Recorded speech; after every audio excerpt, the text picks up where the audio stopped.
சமையல் moms cooking சேனலை subscribe பண்ணுங்க. உங்களுக்கு நோட்டிஃபிகேஷன் வரணும் அப்படின்னா பெல் ஐகானை கிளிக் பண்ணுங்க. நம்ம இன்னைக்கு பார்க்க போகிறது வரகரிசி குருணை கஞ்சி. வரகரிசி ஒரு டம்ளர், அதாவது இதால் ஒரு டம்ளர், 200 ml டம்ளர் இது. இதால் ஒரு டம்ளர் எடுத்துன்னு இருக்கேன். அதுக்கு தேவையான பொருட்கள்லாம் இருக்கு. இப்போ நம்ம பார்க்க போகிறோம்.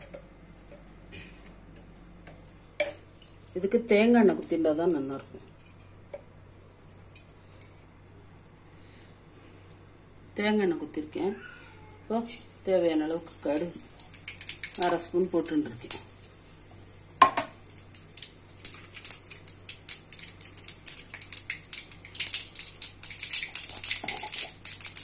பெருங்காயம் ஒரு 1/2 ஸ்பூன்.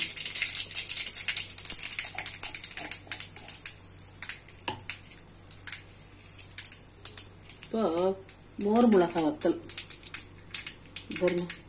இந்த சைஸ்ல ஒரு 4 வத்தல் எடுத்துட்டு இருக்கேன். அதான் அப்படி கிள்ளின்னு இருக்கேன் மோர் மிளகாய.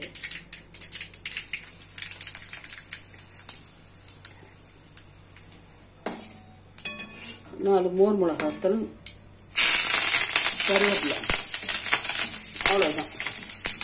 இப்போ 1 டம்ளர் அரிசி எடுத்துட்டு இருக்கோம். அதுக்கு நம்ம 3 டம்ளர் தண்ணி ஊற்றிக்க போகிறோம்.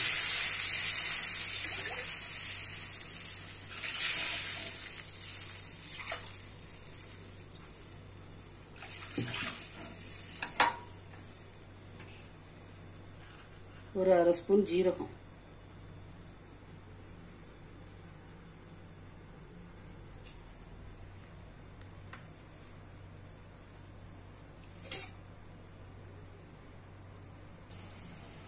இப்போ தண்ணி கொதிச்சுட்டு இருக்கு. நம்ம என்ன பண்ண போறோம்னா அதுல தேவையான அளவு உப்பு போட போறோம்.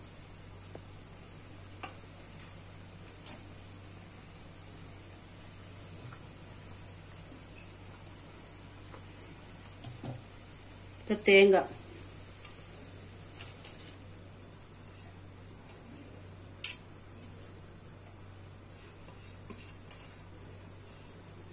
சின்ன முடினா 1 முடி போட்டுக்கோங்க. பெரிய முடியா இருந்தா 1/2 முடி போடும். அரிசியை களைஞ்சு வச்சிருக்கோம். இந்த வரகரிசியை போடுறோம்.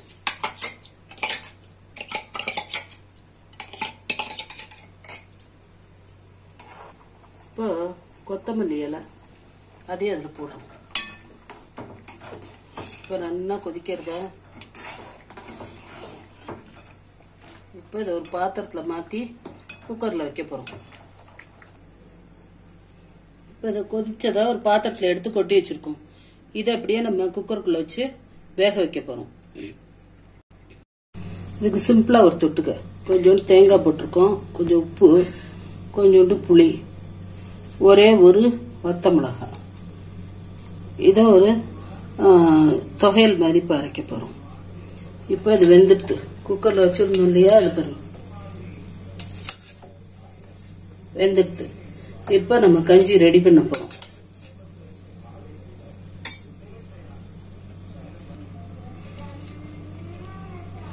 மோர் குத்த போறோம். மோர் குத்தி நல்லா கலந்துட்டு அது அப்படியே வேணும்னாலும் உப்புமா மாதிரி சாப்பிட்டுக்கலாம். அதுவும் நல்லா தான் இருக்கும். வரகரிசி உப்புமா அப்படின்னு சொல்லிட்டு உப்புமாவா சாப்பிட்டுக்கலாம். இல்லைன்னா நம்ம இப்படி மோர் குத்தி தேவையான அளவுக்கு வெந்நீர் ஊற்றிட்டோம்னா இப்படி கஞ்சி மாதிரி ஆயிடும். கஞ்சி ரெடி ஆயிடுது பார்த்தீங்களா? வரகரிசி கஞ்சி ரெடி. இப்ப கஞ்சி மாதிரி ஆயிடுது பாருங்க. வேணும்னா அப்படியே உப்புமா மாதிரி சாப்பிட்டுக்கலாம். அதுவும் நல்லா தான் இருக்கும். இல்லைன்னா இப்படி மோரை விட்டு கரைச்சு இப்படி கஞ்சி மாதிரி பண்ணி வச்சு கஞ்சியாவும் சாப்பிட்டுக்கலாம். தொட்டுக்கதை பாருங்க, தேங்காய், ஒரே ஒரு மிளகா, உப்பு, புளி வச்சு அரைச்சி வச்சிருக்கோம். இதுக்கு சிம்பிள் தான் தொட்டுக்க. வேணும்னா சாம்பார் இல்லைன்னா வத்த குழம்பு அதெல்லாமே இதுக்கு தொட்டுக்கலாம். நல்லா தான் இருக்கும். ஏன்னா நம்ம இதுலயே மோர் மிளகாய் எல்லாம் போட்டிருக்கோம் இல்லையா, அதனால இதுவே நல்ல டேஸ்டா தான் இருக்கும். இப்ப எதுக்காக இந்த வரகரிசியை சாப்பிடணும் அப்படின்னா சுகரை கண்ட்ரோல் பண்ணும். அதுக்கப்புறம் பிபியை கண்ட்ரோல் பண்ணும்.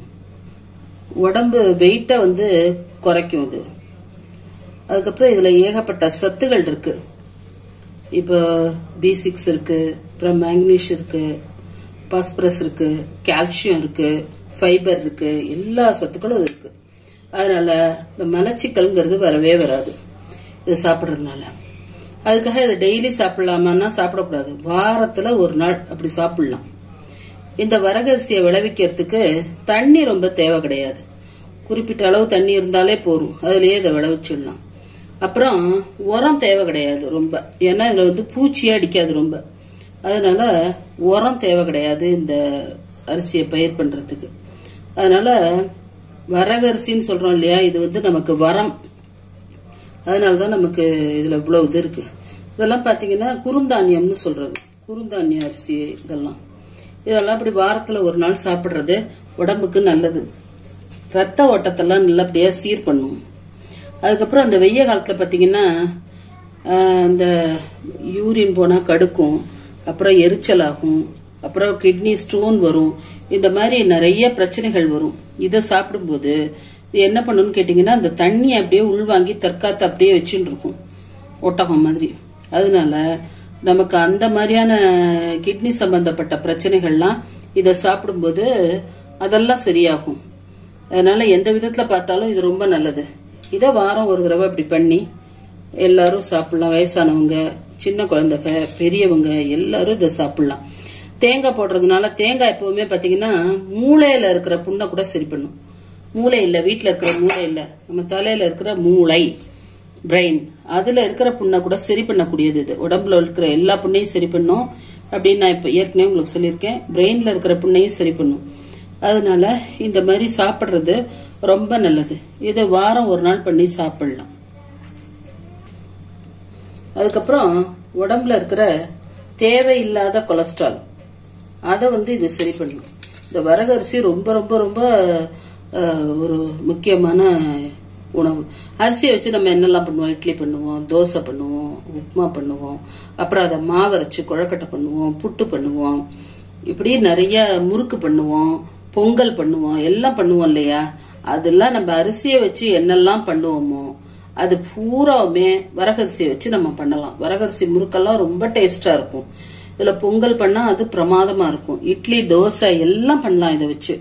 பண்ணும்போது ரொம்ப நல்லா இருக்கும். ஆனா வாரத்துல ஒரு நாள் பண்ணி சாப்பிடணும். இது வயல்காடுகள்ல வேலை பாக்குறவங்களுக்கு தான். அவங்க வந்து பகல் பூரா வெயில்லையும் வெயிலெல்லாம் நிப்பாங்க, குளிரிலும் மழை எல்லாத்துலயும் நிப்பாங்க இல்லையா? அவங்களுக்கெல்லாம் ஸ்ட்ரென்த் கொடுக்கக்கூடியது இது. அதனால நம்ம வீட்லயே உட்காந்துட்டு இருக்கிறதுனால நம்ம எல்லாம் வாரத்துல ஒரு நாள் இல்ல 10 நாளைக்கு ஒரு தடவை இந்த அரிசிய ஏதாவது ஒரு விதத்துல சாப்பிடலாம். அதுல இப்படி கஞ்சியா சாப்பிடுறது ரொம்ப ரொம்ப நல்லது. இது ராத்திரியில சாப்பிடலாம், நல்லா வயத்துக்கு டைஜஸ்ட் ஆகும். ராத்திரி ஒரு 7 மணிக்கு இந்த கஞ்சியை பண்ணி எல்லாரும் சாப்பிட்டுட்டு படுத்தோம்னா காலம்புற நல்லா ஃப்ரீயா இருக்கும் உடம்பு. அதே மாதிரி மனசை ரொம்ப ரிலாக்ஸ்டா வச்சிருக்கும். மனசுல நமக்கு ஏதாவது டென்ஷன் அந்த மாதிரிலாம் இருந்ததுன்னா இதை சாப்பிட்ற அன்னைக்கு பாருங்க ரொம்ப ரிலாக்ஸ்டா இருக்கும். அதனால ஒரு வாரத்துக்கு ஒரு தடவை இல்லைன்னா 10 நாளைக்கு ஒரு தடவை இதை கட்டாயமா பண்ணி சாப்பிடுங்க. இந்த மாதிரி இன்னும் நிறைய டேஸ்டியான ஹெல்த்தியான ஃபுட் வீடியோ பார்க்கணும் அப்படின்னா அம்மாவின் சமையல் மாம்ஸ் குக்கிங் சேனலை சப்ஸ்கிரைப் பண்ணுங்க. உங்களுக்கு நோட்டிபிகேஷன் வரணும் அப்படின்னா பெல் ஐக்கானை கிளிக் பண்ணுங்க. இந்த வீடியோ உங்களுக்கு பிடிச்சிருந்தா லைக் பண்ணுங்க, உங்க ஃப்ரெண்ட்ஸோட ஷேர் பண்ணுங்க. வேற எதுவும் டவுட்ஸ் இல்ல சஜஷன் இருந்துச்சுன்னா கமெண்ட் பாக்ஸ்ல கமெண்ட் பண்ணுங்க. தேங்க்யூ.